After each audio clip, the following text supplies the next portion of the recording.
The pandemic-resistant Dow Jones Industrial Average.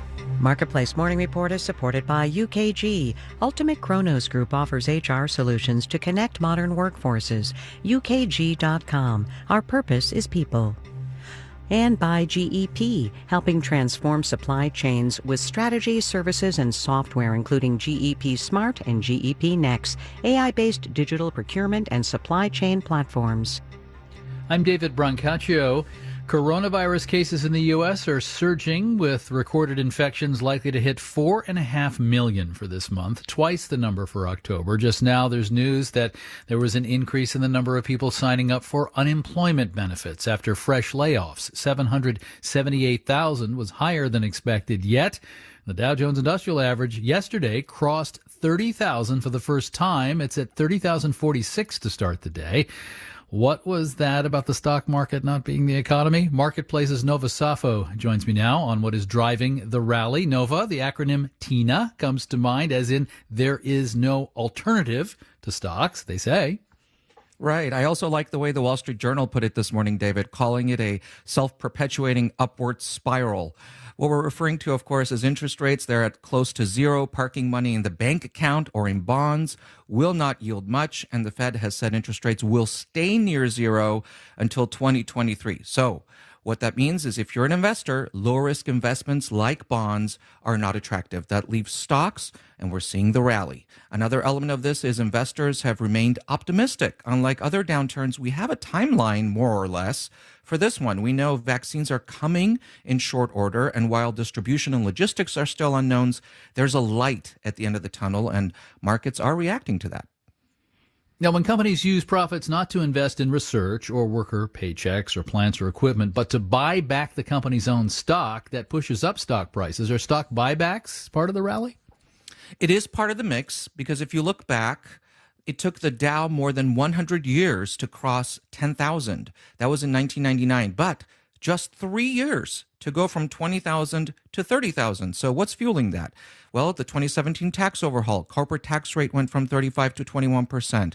Flurry of stock buybacks followed. That slowed dramatically during the pandemic, but has been gaining ground again. And of course, how much that's helping the rally is up for debate, but it's part of the mix, David. Nova, thank you. The Dow future is down this morning, suggesting the index will bob under 30,000 on the open. The NASDAQ future is up 0.2%. Meanwhile, over in bond land, the benchmark 10-year interest rate, the yield on the government's 10-year note, remains super low, 0.87%. The New York Times commissioned a massive study of 150,000 people nationwide that finds that most people in this COVID year are not doing Thanksgiving with anyone except the people in their households. Just 27% will do guests, Libertarians, Greens, and Republicans more than Democrats, data show. And some people are cutting back their plans because they have lost their jobs. Here's Marketplace's Mitchell Hartman.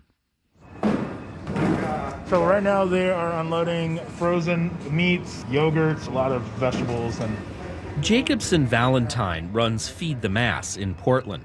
Since early in the pandemic, the group's been taking donations of unsold food from places like Costco and Amazon and preparing free meals for people in need.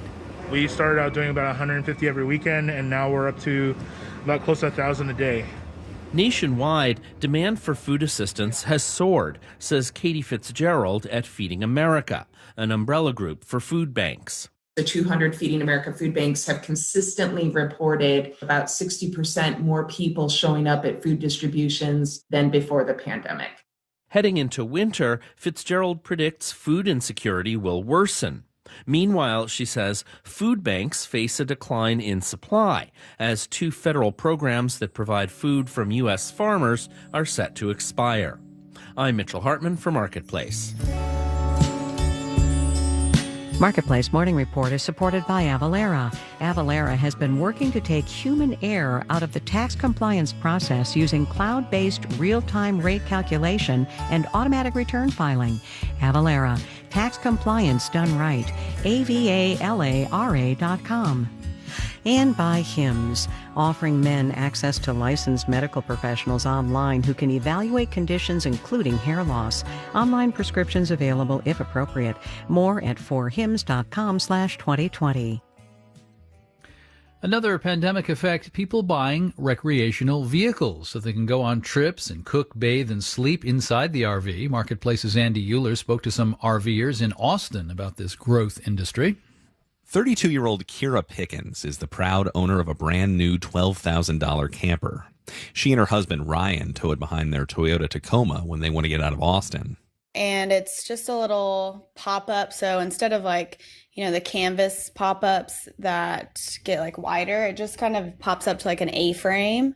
She says they'd been talking about getting an RV for a while and then decided to make it a Christmas present for each other. We got it in January, and then as come March and April, it became a boom where everybody was getting one. So I'm actually really glad we got it before that. RV prices have been rising during the pandemic. Monica Gerisi with the RV Industry Association says sellers first noticed something going on in the spring, which is already usually a good time for RV sales. But it became clear very quickly that this was not pent-up demand. These were new people who had either maybe considered RVing, but this was what pushed them over the edge, or a lot of people who had never considered RVing now were looking for a way to get out and travel. Gerisi says suppliers are seeing a big increase in first-time buyers who are overwhelmingly buying cheaper towable RVs. Shipments are up more than 35% from a year ago. The industry's actually having a hard time keeping up with demand. Colin Duffy sells RVs at Camper Clinic just south of Austin, like this Montana fifth wheel motorhome that'll run you $65,000. So this is a house on wheels. Duffy says he can't order enough units from manufacturers.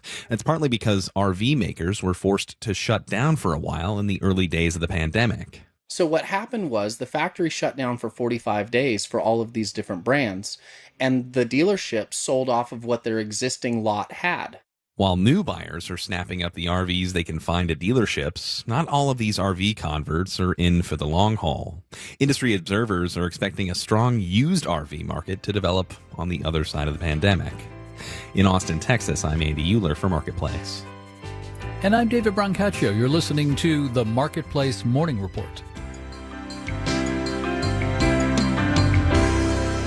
From APM, American Public Media.